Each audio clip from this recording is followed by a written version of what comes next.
नमस्कार मित्रांनो, इन्फिनिटी स्पर्धा परीक्षा अकॅडमीच्या या युट्यूब चॅनेलवर तुम्हा सर्वांचे स्वागत आहे।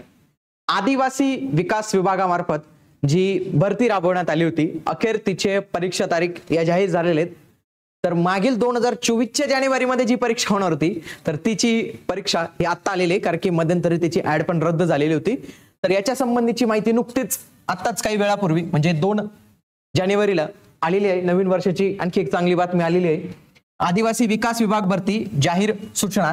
तर काय सूचना आहेत बघूया। तत्पूर्वी तुम्हाला सांगू इच्छितो की अशाच पद्धतीच्या सर्व अपडेटसाठी तुम्ही आपलं इन्फिनिटी स्पर्धा परीक्षा अकॅडमी ही जी युट्यूब चॅनल आहे, तर हे सबस्क्राइब करून ठेवा। तसंच याचं बेल आयकॉन तुम्ही प्रेस करून ठेवा, याच्यावर तुम्हाला सर्व अपडेट जे आहेत तर ते येत राहतील। बघा, 5/10/2024 रोजी एकूण 17 पदांसाठी 611 जागांसाठी जाहिरात प्रसिद्ध करण्यात आलेली होती। त्यातील 3 पदांची लेखी परीक्षा वार गुरुवार 16 जानेवारी रोजी आयोजित करण्यात येत आहे। म्हणजे आपल्याला काय कळालं की 16 पासून सुरू झालेली, आता 16च्या मागचे पेपर तर सांगणार नाही ते, म्हणजेच काय की आदिवासी विभाग भरती 16 जानेवारी 2025 पासून सुरू होत आहे। त्याच्यानंतर हे जे वेगवेगळे 17 जे पोस्ट असतील त्याच्यासाठी वेगवेगळ्या दिवशी वेगवेगळे हे जे आहेत तर ती परीक्षा होणार आहे। कोणत्या 3 पदांसाठी होणार आहे पाहूया। लघु टंकलेखक, निम्न श्रेणी लघुलेखक आणि उच्च श्रेणी लघुलेखक हे एकाच दिवशी होणार आहे, 16 जानेवारीला होणार आहे। याचे बाकी शिफ्ट असेल, ऍडमिट कार्ड असेल, याच्याविषयीची माहिती देखील तुम्हाला या चॅनलवर मिळणार आहे।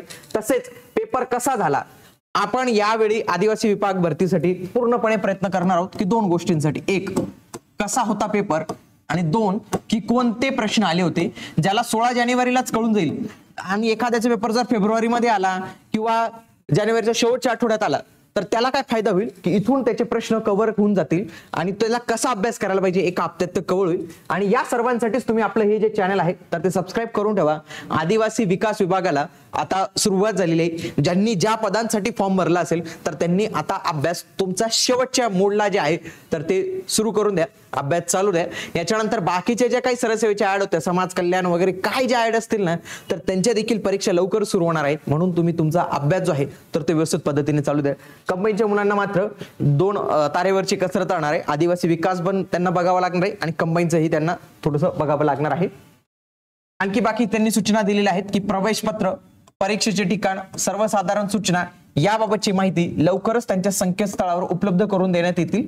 आणि ज्या उमेदवारांनी वरील 3 पैकी अनेक पदांसाठी अर्ज केले असतील त्यांची परीक्षा एकदाच होईल आणि त्यांना अर्ज केलेले सर्व पदांसाठी विचारात घेतलं जाणार आहे।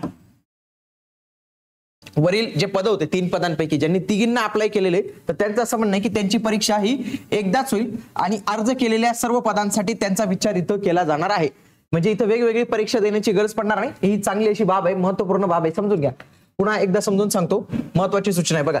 एखाद्याने याला भरला असेल, याला भरला असेल, याला भरला असेल, एखाद्याची एलिजिबिलिटी तिघांना असेल पण तिघांची मात्र परीक्षा एकच होणार आहे, पण बाकी पासिंग मध्ये तुम्ही 3 बसणार आहेत। मग त्याच्यानंतर तुम्ही कोणते पद जे आहेत तर ते घेऊ शकतात। हा एक वेगळा महत्त्वपूर्ण बदल जो आहे तर तो इथं आपल्याला दिसतो आहे। तर अशाच माहितीपूर्ण व्हिडिओसाठी आपल्या चॅनलला सबस्क्राइब करून ठेवा। भेटूया पुढील व्हिडिओमध्ये, तोपर्यंत जय हिंद, जय महाराष्ट्र, धन्यवाद।